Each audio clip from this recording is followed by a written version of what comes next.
to create architectural grandeur are replaced by the political will to getting our priorities right, like placing the right resources to deal effectively with the crime problem, providing water and better health care, controlling the high cost of living, reducing poverty, replacing the enslavement of political handouts with real employment, skill development, entrepreneurial opportunities, returning the nation to fiscal responsibility so that our largest oil windfall is not matched by huge budget deficits, compliments of a government's squandering of the very precious resources and unchecked corruption. That has been a betrayal of the people's trust, and it must end, and must end now. The siege must end now. It is time to move on. The political tribalism that once divided us now all will now give way to a nationalism and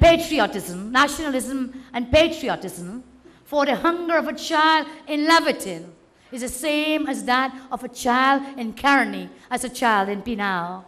The fear of a father for his family's safety in Tobago is the same as those in Toco. And the plea for water in Cedrus is the same as those in Diego Martin and in Pinal and throughout this land. The cries of a patient for proper medical attention in Port of Spain is the same as the ones in Cuba and in San Fernando. We are bound as one by the need for a better life. Hitherto, many have felt disillusioned as they examined the political alternatives. Some within our own party understood that, and they led the way. That was done by our new chairman, Mr. Jack Warner, when he chose to raise his voice with others and traverse the country to demand accountability and transparency. Today, we congratulate Mr. Warner and the Movement for Change for challenging the status quo.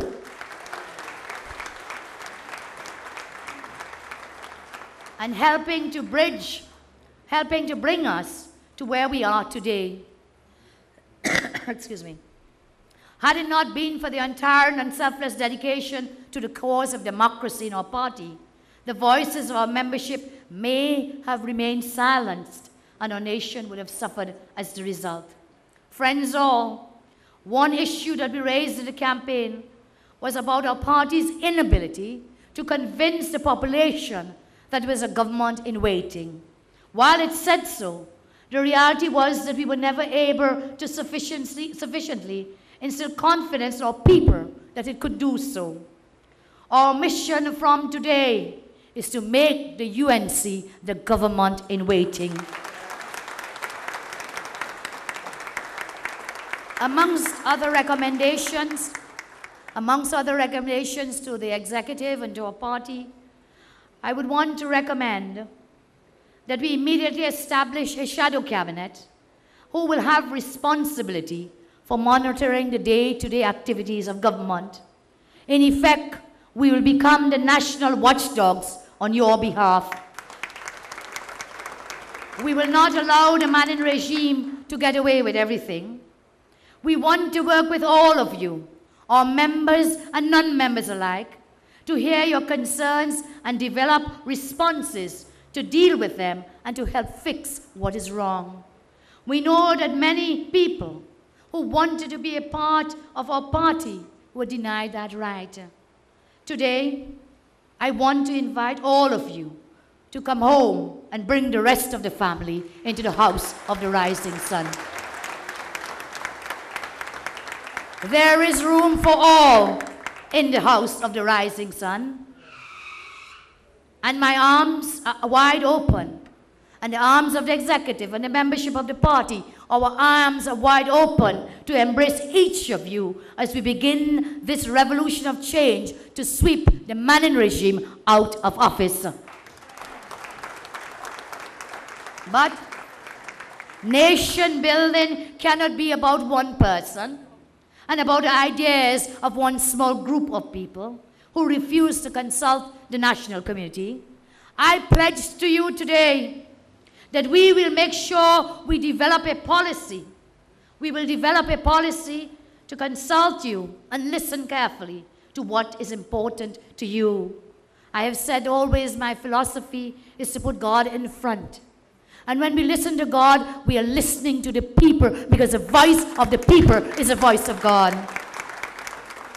And so we will consult with you to develop our policies.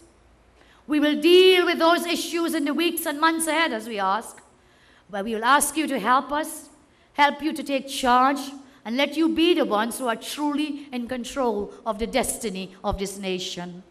In closing, I wish to express my deepest gratitude to all of you, all people in the media who have contributed to keeping the issues alive during the campaign for internal elections and for keeping on the national agenda daily those issues that affect our people.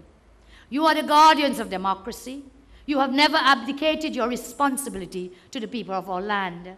Today you have my word that I will all times defend your rights to freedom, because without a free media, our democracy would be deformed. Free speech allows for a marketplace of ideas in which our citizens would be able to judge for themselves, as they did in the past just concluded election. They can judge what is right and what isn't. We must never allow organizational pressures to get in the way of that freedom.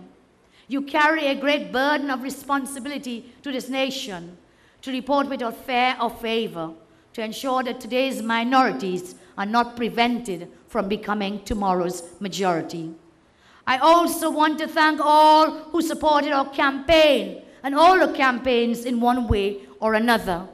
Today I say, for each word of encouragement, for every hug of reassurance, for each smile of inspiration, for every prayer of hope, for each hour spent by so many in countless ways, for those within and without our party who embraced this victory and wished us well on our campaign, I can only offer in return my heartfelt gratitude and my pledge that your victory has only just started as I begin the task of reuniting our party and our country towards the salvation of Trinidad and Tobago. I am humbled by your faith. I am humbled by your faith in our mission, motivated by the goal ahead, and reverently honored by the will of God in the responsibility placed upon me and our team through your support. Again, I thank you all from the depths of my heart, and I know that you remember with me, as we always say, that once you have faith in God, as surely as the day follows the night, the sun will rise again. May God bless you, and I thank you very much.